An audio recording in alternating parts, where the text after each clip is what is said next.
2023. And as at 30th June 2023, I was trying to explain to you the genesis of the OAG report, which was showing the amount that was available. And I was saying that if you look at note 11, it gives you the total amount available on the account, which we call cash and cash equivalents. As at the end of the financial year, we had 4.486 billion on account.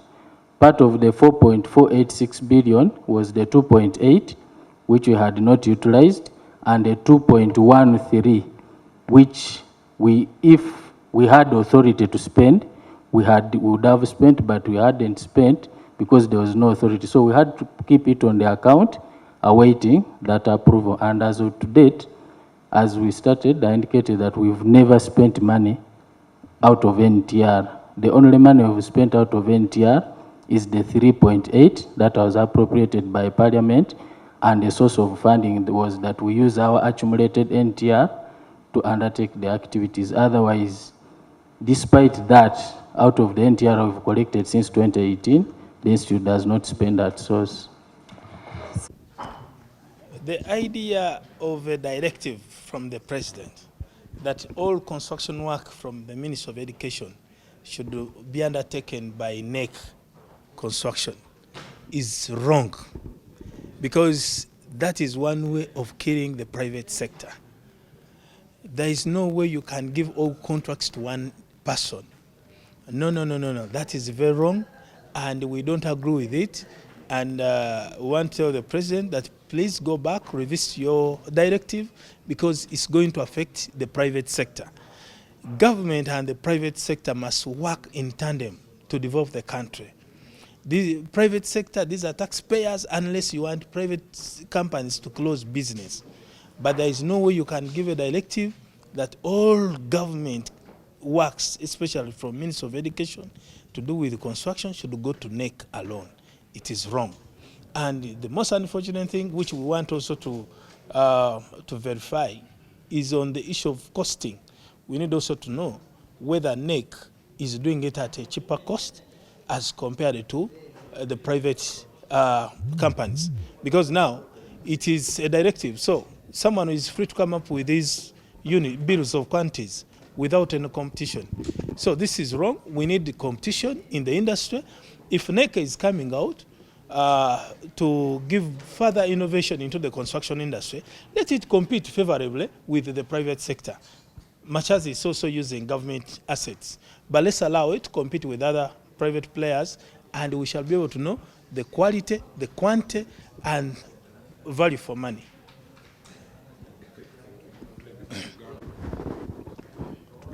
So ona utaki kunsonga ya okulambye ensonga y'okuwa NEC competition ezisinga mu bitongo bya gavumenti uli munyivu kulirwaki? One, tetusobola kutta private contractors. Private contractors basasula omusolo, babeesezaawo gavumenti, w'obajja mu business oba okoze bubi.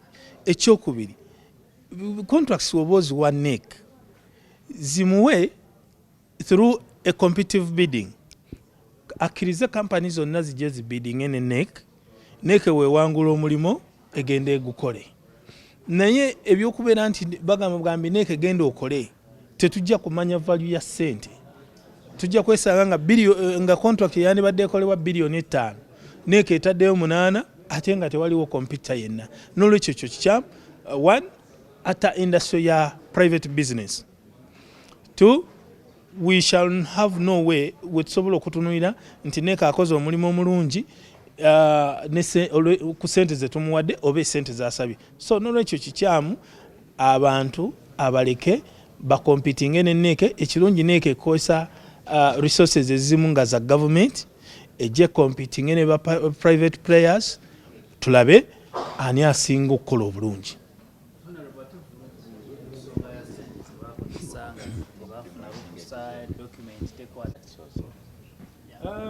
Of course, one, tetuna concluding na investigations zaffe niye wetunagenda okumalira ebintu bingi bye tujja kubanga tutegedde. One, sente balina nyingi ezibalimye okuspendinga, zibasolozanga omusolo, tebanazispendinga, olw'ensonga ze batugambye ze twagala okumanya oba ntuufu oba si ntuufu. Ne ssente nnyingi ze tusuubira nti zaava mu kizimbe kye baakuba wansi naye batugambye nti ekizimbe ekyo ebintu byonna ebyakivaako ebisinga biri stored mu store. N'olwekyo tulina kugenda kulaba kye batugamba kituufu. Omanyi mu mboozi eyinza okunyuma nti gye biri naye nga wetugamba tugende ku store tulage kino kyavaawa kino kiriwa and so on, kiyinza okubula. So n'olwekyo bino byonna tugenda ku finding out nga tugenze ku site tutandike okulaba nti kino kiriwa kino kiriwa kino kiriwa, olwo nno tusobole okuconcludinga report yaffe obulungi.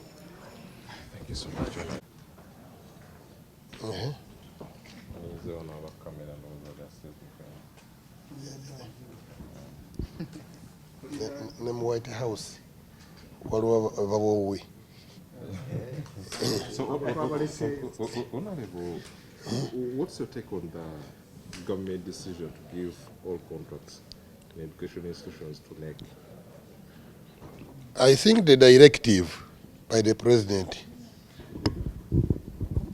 we can say as leaders that it's not in good faith, but I know where the president is coming from, is that they have evaluated, because these education projects have not started today or yesterday.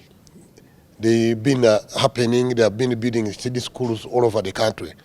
But where they contract a private company, there are issues. There are very few, not all of them, who have performed to the expectations of government. Now, and supervision has become a problem. The district, there are compromises here and there, which is not with the UPDF in brigade. Now, the president, we share common understanding of the military. The military are easier to supervise than these civilians. So much as we believe that in the country we must work with the private sector and so forth, the private sector also have issues. They have issues. They must also up their games to make sure they improve in many areas. And that is, I believe, that's the background why the president is directing. Otherwise, the president supports the private sector. They want them to at least also to come up. But the kind of people who get the contractors are not, they are business people. At times they are not, they don't have any information about construction, but one has just been given a contract in Budaka, and it has happened in my area, where somebody got a city school and he started the building and he messed up the whole school. Now that is not possible to UPDF. That's why the president is possessed with them, because they are easier to supervise. But do they have the capacity to take all these contracts? Because it seems the capacity is overwhelming. Yeah, I believe they are I'm aware they are overwhelmed, but I'm sure government is also increasing to recruit many professionals in that area to improve their capacity. UPDF is doing a lot, but let them go slow, because they are now everywhere. They may be choked at a certain point. That's what I can say. But the UPDF, there is less supervision, and they will do a tangible job. So Ugandan, as much as we want our sons and daughters and the private sector to survive, but it's also important that we need these projects to flourish. Uganda, tandikira oyimiriddewo ku nsonga ey'okuwa contracts, UPDF contracts ezisinga ez'okuzimba ebizimbe mu matendekero. Yeah, ensonga eyo president ogisalawo tekyandibadde kirungi, naye mmanyi lwaki president akituuseeko nti abantu baffe abafuna contracts ezo nabo si bamazima. Oba bawa contract ng'eri specify erimu buli kimu, obagenda kuzimba amasomero ago bacupula bucupuzi, tebakola mulimu nga gwetaagisa. Anjukira eggwanga libataddemu ssente nti kino tukimaze, naye nga kiri ground kya kibbi.